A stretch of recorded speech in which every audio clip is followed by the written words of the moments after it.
So I'm Lynette Emsley and I'm the Associate Director for Continuing Healthcare Services. People come into contact with the Continuing Healthcare team when they need an assessment for NHS funding for their care home or home care.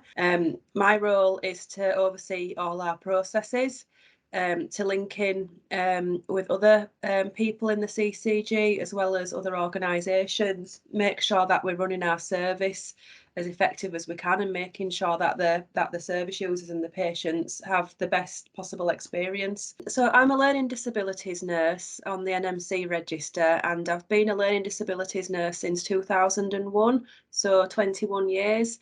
And then the last 12 years I've been working in continuing healthcare. I was studying for A-levels at school and I wasn't sure what I wanted to do, but I wasn't keen on following an academic path as such. I wanted to do something more practical that would make an actual difference to people.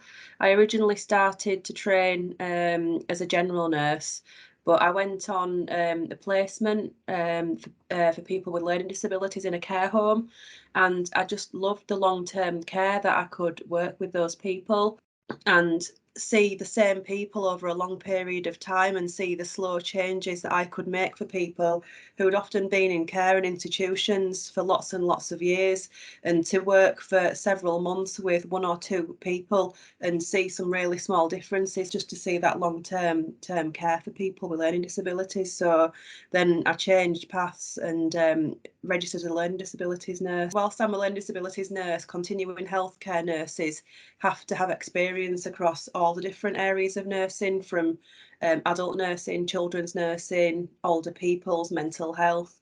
And that's what really motivates me in continuing healthcare.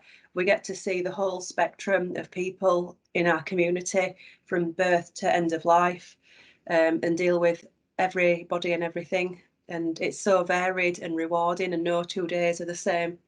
Being a nurse is one of the most rewarding things that you can do in your career.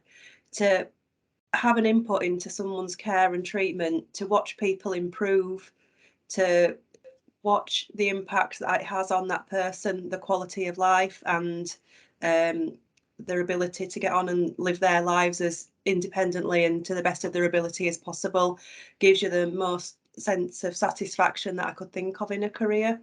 It might only be small changes that you might see, and you might only provide a small aspect of that person's care. The rest of your working week or day might be difficult, it might be challenging, there might be obstacles, but that one small thing that might happen to that one person makes it all worthwhile. So my advice to anyone new coming into nursing is just to appreciate those small triumphs.